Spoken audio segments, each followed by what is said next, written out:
নমস্কার দোস্ত, ভারতীয় ডাক সেবক বা জিডিএস এর একটা বড় ভ্যাকেন্সি বের করেছে। আশা করছি তোমরা এখন অ্যাপ্লিকেশন অনেকেই করে ফেলেছো বা এখনো ভাবছো যে অ্যাপ্লিকেশন করবো কি করবো না। শুধুমাত্র যদি 10 পাস হয়ে থাকো তাহলে তোমরা অ্যাপ্লাই করতে পারবে, যেখানে কোনো পরীক্ষা হবে না, শুধুমাত্র 10 পাসের মেরিট লিস্টের উপরে ভিত্তি করে তোমাদের এই সিলেকশনটা হবে। দেখো, একটা বড় সুযোগ পেয়েছি আমরা, যেখানে ডাক সেবকের 44,228টি ভ্যাকেন্সি আছে। এই ভ্যাকেন্সি আর বারবার বেরোবে না, কারণ তোমার বিগত কয়েক বছরের অ্যানালিসিস দেখতে পারো যে এত সংখ্যক তো বেড়ে না।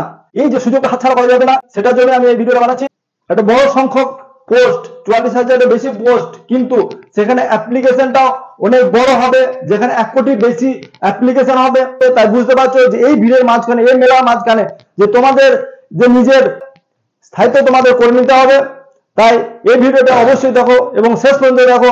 প্রচুর প্রচুর লাইক, শেয়ার এবং কমেন্ট করো এবং চ্যানেলটিকে সাবস্ক্রাইব করো। দেখো, যেখানে 15/7 থেকে অ্যাপ্লিকেশন শুরু হয়ে গেছে, আর বেশি দিন দেরি নেই। দেখো, যেখানে চলবে 5 আগস্ট পর্যন্ত। তোমরা যারা অ্যাপ্লাই করোনি তারা অতি অবশ্যই এই ভিডিওটা দেখার পরে অ্যাপ্লাই করে নিও, কারণ এই ভিডিও ডিটেলস আলোচনা করবে যে কিভাবে অ্যাপ্লিকেশনটা করবে। যারা আমাকে অনেকেই প্রশ্ন করেছো, যারা আমরা ফর্ম ফিল আপ তো করে নিয়েছি, এটা এডিট করা যাবে কি? তাদের জন্য বলছি যে হ্যাঁ, এডিট তো করা যাবে, কিন্তু সমস্ত কিছু এডিট করা যাবে না। যেমন ধরো পয়েন্টস এবং ডিভিশন এবং সার্কেল চয়েস করা, সেই জায়গাটা কিন্তু চেঞ্জ নাও করা যেতে পারে। তাই আমি বলবো যে ভিডিওটা দেখার পরই তোমরা অ্যাপ্লাইটা করো। আর এই ভিডিওটি তাদের জন্য যারা মাধ্যমিকে একটু কম নাম্বার পেয়েছো, 50, 60, 70% নাম্বার পেয়েছো, 80% নাম্বার পেয়েছো, তাদের জন্য ভিডিওটা বিশেষ করে বানানো হয়েছে। যেখানে দেখো, যেখানে বয়স সীমা বলা হয়েছে মাত্র 18 বছর। তুমি যদি বয়স 18 বছর হয়ে থাকো, অতএব 1 আগস্টের মধ্যে তোমার যদি বয়স 18 বছর হয়ে থাকে, তুমি অবশ্যই অ্যাপ্লাই করতে পারবে। এবং এখানে বলবো মাত্র 4টা ট্রিক। বেশি সময় না নিয়ে এসো আমরা শুরু করি। আজকে চর্চার বিষয় হচ্ছে যে পোস্ট অফিসে জিডিএস ভর্তি 2024, যেখানে বলা হচ্ছে যারা কম পার্সেন্টেজ পেয়েছো, 50, 60, 70 বা 80, 90% যারা পেয়েছো, তারা স্মার্ট অ্যাপ্লিকেশন করতে হবে। স্মার্ট পদ্ধতিতে অ্যাপ্লিকেশন করলেই তবেই তোমরা এই চাকরি পেতে পারো। ট্রিকটা কি? প্রথম ট্রিকটা হচ্ছে, দেখো তোমরা তো প্রথমে সার্কেল চয়েস করে নিয়েছ। সার্কেল বলতে গেলে যেমন ওয়েস্ট বেঙ্গল, বিহার, ঝাড়খণ্ড, ইউপি, মধ্যপ্রদেশ, গুজরাট, এগুলো হচ্ছে সার্কেল। তোমরা প্রথমে সার্কেল চয়েস করে নিয়েছ। এবার ধরে নিচ্ছি যে তুমি সার্কেল চয়েস করা হয়ে গেছে। এবার তুমি ডিভিশন চয়েস করবে। তাহলে সার্কেল চয়েস করার পরে ডিভিশন যে চয়েসটা করবে, ডিভিশন চয়েস করার সময় যেখানে সব থেকে সিট বেশি আছে, যে ডিভিশনে সব থেকে সিট বেশি আছে, সেই ডিভিশনে আমাকে অ্যাপ্লাইটা করতে হবে। এবং আরেকটা জিনিস দেখতে হবে, যেখানে তুমি যে ক্যাটাগরির তুমি পড়ছো, সেই ক্যাটাগরি সব থেকে বেশি কোথায়, কোন ডিভিশন আছে, এই ক্যাটাগরি ওয়াইজ যদি না করো, তাহলে তোমাদের সিলেকশন পাওয়াটা একটু কঠিন হয়ে যাবে। ট্রিক নাম্বার সেকেন্ড ট্রিক একটু বলা হচ্ছে যে তোমরা ডিভিশনটা প্রথম চয়েস করে নিয়েছো। ডিভিশন চয়েস করে নিয়েছো, তোমরা দেখে নিয়েছো যে তোমাদের কোন ডিভিশনে সব থেকে সিট বেশি, এবং তুমি যে ডিভিশনে করছো সেই ক্যাটাগরি ডিভিশনে ক্যাটাগরি ওয়াইজ তুমি সিটটা দেখে নিয়েছো। এবার কি বলবে, তোমাদের পোস্ট প্রিফারেন্স দিতে হবে এবং তোমার ক্যাটাগরিতে সব থেকে কতগুলো পোস্ট আছে সেটা তুমি সিলেক্ট করে নিয়েছো। এখন ধরো তুমি ধরেছো যে তুমি যে ডিভিশনে তুমি করছো, সেখানে ধরো তোমার আছে 200টা সিট। এই 200টা সিটের মধ্যে তুমি যখন যদি ইউআর হয়ে থাকো, তাহলে প্রথমে ইউআরটাকে প্রথমে ভোট নেবে এবং ইউআর এর সমস্ত যা আছে সব প্রথম থেকে নিচে পর্যন্ত তুমি ভরতে থাকবে। এবার তুমি যদি ইডব্লিউএস ক্যাটাগরি হয়ে থাকো, তাহলে প্রথমে তো ইডব্লিউএস ক্যাটাগরিতে ভরবে, তারপরে প্রিফারেন্স ইউআর এর সমস্ত প্রিফারেন্স গুলো ভরে দেবে। এবং তুমি যদি ওবিসি হয়ে থাকো, তাহলে প্রথমে তুমি ওবিসি যে যতগুলো আছে ওবিসি ফিল করে দিলে, তারপরে ইউআর যত আছে তুমি ইউআর ফিল করলে, আনরিজার্ভ ফিল করলে। আর তুমি যদি এসসি এসটি হয়ে থাকো, তাহলে তুমি প্রথম ক্ষেত্রে এসসি এসটি দেখে যে এসসি এসটি কোথায় বেশি, সেখানে এসসি প্রথম সেগুলো দিয়ে দিলে, তারপর তুমি ইউআর এর সমস্ত কিছু ভরে দিলে। এবং পিডব্লিউ ক্ষেত্রেও একই তাই, প্রথম পিডব্লিউ যেখানে বেশি আছে, 1, 2, 3, 4টা পোস্ট আছে, সেগুলোকে আগে ভরলেন, তারপরে এবং ইউআর ক্ষেত্রে যেখানে বেশি আছে সেখানে তুমি বেশি ভোট দিলে। কারণ হচ্ছে যে যেখানে মেরিট লিস্ট হবে, সেখানে মেরিট লিস্টের কারণ হচ্ছে কি, যেখানে মেরিট লিস্ট তৈরি করা হয় সেখানে তোমার ক্যাটাগরিতে তুমি যদি অনেক বেশি হয়ে থাকো, ক্যাটাগরি থেকেও যদি অনেক বেশি নাম্বার পেয়ে থাকো, তাহলে তুমি সেখানে আনরিজার্ভের ক্ষেত্রে তোমাকে গণ্য করা হবে। এটা হচ্ছে মেন কারণ। তাহলে আমার কাছে অনেক অনেক কমেন্ট আসছে যে দাদা আমরা একটু ভুল করে ফেলেছি, এটা কি করবো, এটাকে এডিট করা যাবে, বা এই ধরনের তোমরা অনেক কিছু করেছো এবং পরেও আসতে থাকবে, সেটা অবশ্যই বুঝতে পারছি। কারণ এখানে হচ্ছে কি 6 তারিখ থেকে 8 তারিখ পর্যন্ত এডিটের কথা বলা হয়েছে, কিন্তু সেখানে কিন্তু পোস্ট প্রিফারেন্স এডিট করতে পারবে কি না পারবে সেটা তো পরে যাবে, পরের কথা।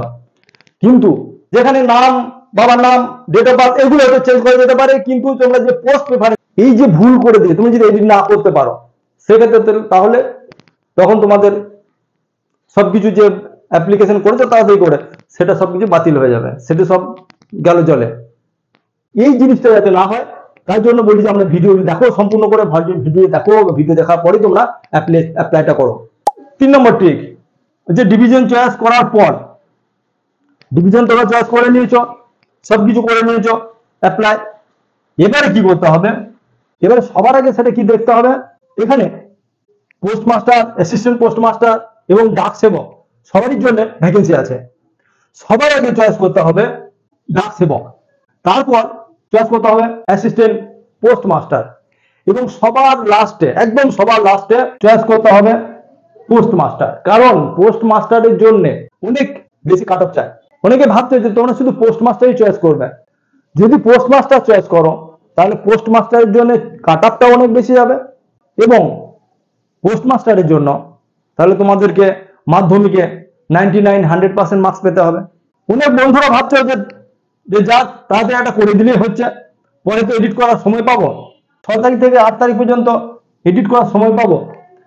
কিন্তু মেরে দোস্ত, মেরে ভাই বন্ধুরা, আমি একটা কথা বলছি, যেটা হচ্ছে তোমরা পাবে, কিন্তু সেই এডিটটা করা একটু জেড পেজে করতে পারবে? পোস্ট প্রেফারেন্স যেটা দেওয়া আছে সেখানে এডিট করা যাবে? সমস্ত কিছু এডিট করা যাবে না। সেখানে তুমি হয়তো ভোট ভুল লিখেছো, সেটা চেঞ্জ করতে পারবে, ঠিকানা চেঞ্জ করতে পারবে, আধার কার্ড এসবের কিছু চেঞ্জ করতে পারবে, কিন্তু সমস্ত কিছু চেঞ্জ করা যাবে না।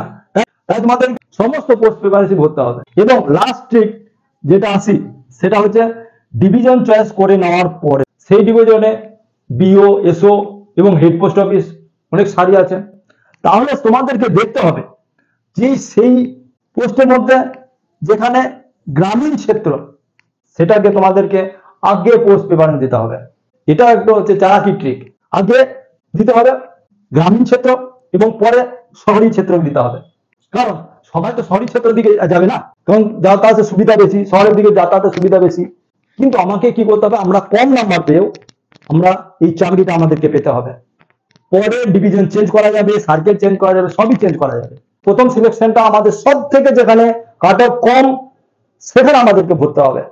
অ্যাপ্লিকেশন করার জন্য সম্পূর্ণ তোমরা ভিডিওটা দেখো, এবং আরো কিছু জানকারি তোমাদেরকে দিচ্ছি, সেটা যেটা আউট অফ সিলেবাস। সেটা হচ্ছে যে ধরো আমার কিছু ভাই বন্ধুরা কি হচ্ছে, যারা নতুন ভরছে তারা কি করছে, তারা জানে না যে কিভাবে ভরতে হবে, বা তারা নিজেরাও ভরে না। এই জন্য তারা কি করো, যে এই ভিডিওটা দেখার পরে তোমরা নোটিফিকেশন খোলো, একটা সাদা কাগজ নাও, সাদা কাগজে পুরো ডিটেলস আমি যেভাবে যেভাবে বলেছি সেভাবে একদম ডিটেলস লেখো, যে কোন পোস্ট প্রেফারেন্স দেবে, কোন ডিভিশন প্রথমে সিলেক্ট করবে, প্রথম পোস্ট প্রেফারেন্স দেবে, তোমার ক্যাটাগরি কি ওয়াইজ কি ভরবে, কোন কোন ব্রাঞ্চ পোস্ট অফিস ভরবে, রুরাল এবং গ্রামীণ ক্ষেত্র সেটা আগে ভরবে, সেই সব পুরো ভরে একদম একটা তৈরি করো, পারফরমা তৈরি করো। সেই পারফরমা তৈরি করার পর তোমরা কি করবে, সাইবার ক্যাফেতে যাবে, বা নিজে যদি ভরতে পারো, অ্যাপ্লিকেশন যদি নিজে করতে পারো তাহলে খুবই ভালো। সাইবার ক্যাফেতে যদি গিয়ে ভরো, একদম ডিটেলসে ভরবে, এক একটা জিনিসকে চেক করবে, এক একটা পোস্ট প্রেফারেন্স কি আছে সেটাকে একদম তোমার ওই খাতার সঙ্গে যেন, একদম কাগজের সঙ্গে যেন মিলিয়ে একদম ভরা হয়। তবেই তুমি এই যে আমার কম 50-60-70% যে আমার আজকের এই আমার ভিডিওর যে উদ্দেশ্য সেটা সফল আমি পাবো। যারা ধরো তুমি কোনো একটা জায়গাতে অ্যাপ্লিকেশন করে ফেলেছো, এবার সেখানে ধরো 100টা পোস্ট আছে, এবারে তুমি ভাবছো যে 100টা পোস্টের মধ্যে তুমি যে করে ফেলেছো, যে 100টা পোস্টের মধ্যে তোমার ক্যাটাগরিতে ছিল 10টা পোস্ট, তুমি সেগুলোকে সুন্দর করে ভরে ফেলেছো, কিন্তু এই বাকি যে 90টা